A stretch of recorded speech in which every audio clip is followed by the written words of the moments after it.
Gikan sa 106.7 DYIS FM Radyo Ugyon, ari ang Ugyon Balita, impormasyon kag mga pahibalo. Ugyon Balita. Maayong hapon sa tanan. Gikan sa ulot balitaan ka Radyo Ugyon.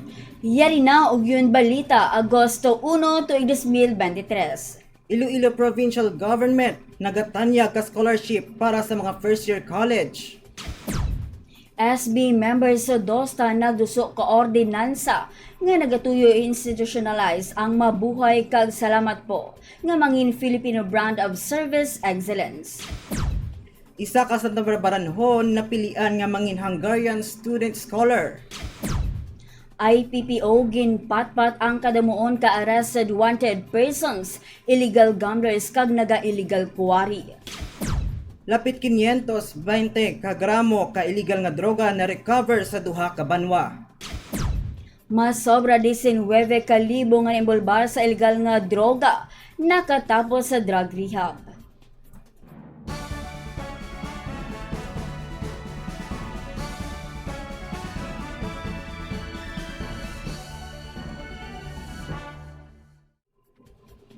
Handa na sa pagbato ng Iloilo Provincial Government sa mga aplikante para sa scholars ang Iloilo Program o kun isip.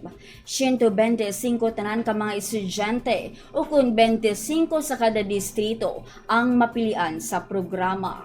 Ini para sa first year college students nga enrolled sa State University o kun colleges sa Iloilo. May general weighted average nga hindi maglubo 90% sa senior high school. Tumando ka probinsya ka Iloilo, kag may annual family income nga hindi magsabra 180,000 pesos. Kag ang application form ang pwede ma-access online. Magbisita sa Santa Barbara Ugyon Facebook account kag Ugyon Facebook page kag sa balita halin sa Kapitolyo Facebook page. Iloilo Provincial Government nagatanya ka scholarship para sa mga first year college. Yara na sa second reading ang ordinansa nga ginaduso ni SB member Monmon Sudusta na tuhoy sa pag-institutionalize ka mabuhay kag salamat po bilang isa ka Filipino Brand of Service Excellence kag gamiton bilang isa ka official nga panamyaw sa pampubliko kag pribado nga opisina o kon establishmento sa munisipalidad. Kung sa diin ini ang natalakay isang Hulyo 31 sa regular session sang Sanggunian Bayan. Ang mabuhay isa ka panamyaw ka mga Pinoy nga nagapang abi-abi. Nagakahulugan man sa English nga long live, cheers, kag welcome. Kag ang salamat po ang nagapakita sa pagpasalamat sa mas matinahuron kapag parespeto nga pamaagi. Sa diin ginatuyo sang sini nga ordinansa amo ang mapreserba ang tradisyonal nga pagpanamyaw ka mga Pinoy kag ma-practice ang matinahuron kag maayo nga pag-amuma sa isig katawo. SB members Sudusta nagduso ka ordinansa nga nagatuyo i-institutionalize ang mabuhay kag salamat po nga mangin Filipino Brand of Service Excellence.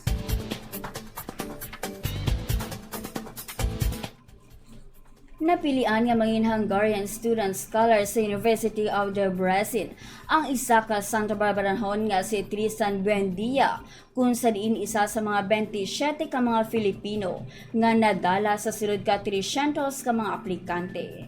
7 ka mga katapo ang undergraduate, 15 sa mga masteral kag 5 naman ang doctoral nga degree. 2,000 ka mga estudyante kada tuig nga linpas sa naglain-lain nga pungsod ang nagapasimpalad nga makaeskwela sa Hungary. Sino kay Tristan Buendia, Hungary scholar, nag-apply ini sa Chedcon Commission on Higher Education paagi sa madamo nga interviews kung sa diin isa sa mga panel ang mga Secretary of Department of Agriculture kag ang mga professor sa University of the Philippines Los Baños. Duwang pa niya mabulay ang pag-interview kung sa diin mga teknikal ang palamangkotanon nga kinahanglan na eksplikar ang sabat. Iyagin payag nga bilang isa ka estudyante, hindi gid dapat mag-give up kag padayon gid nga labuton ang mga ginahandom. Tanan mabudlay apang kung nagadedikara kag padayon nga nagahimakas, worth it sa ulihi ang tanan nga pangabudlay. Pamatian payag ni Mr. Buendia sa interview ni Ugyon Blessimi Sampil. As a student, the one thing that we should always remember is to not give up. And everything that we do, we should always continue in pursuit. Isa ka Santa Barbara Hon na pilian nga mangin Hungarian student scholar.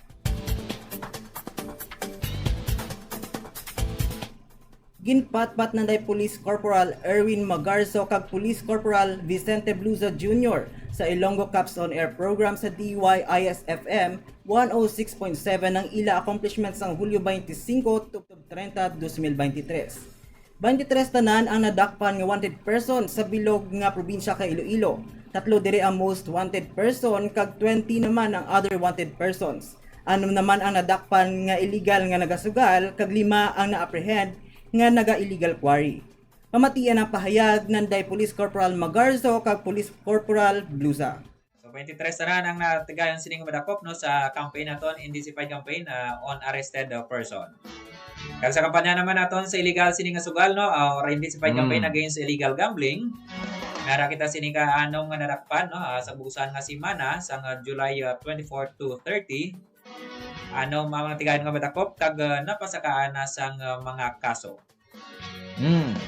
Kag mera makita bade nga na-intercept no sa illegal quarry nga 5 man ka personalidad. So 23 na ang natigayon sining madakop no sa campaign naton, intensified campaign on arrested person. IPPO ginpatpat ang kadamuon ka na arrested nga wanted persons, illegal gamblers kag naga-illegal quarry.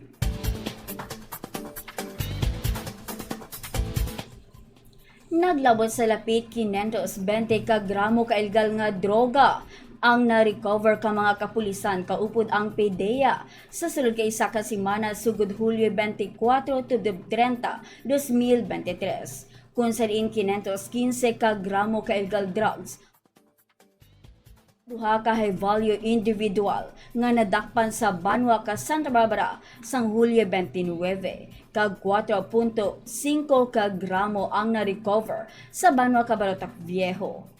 Lapit 520 ka gramo ka illegal nga droga na recover sa duha ka Banwa.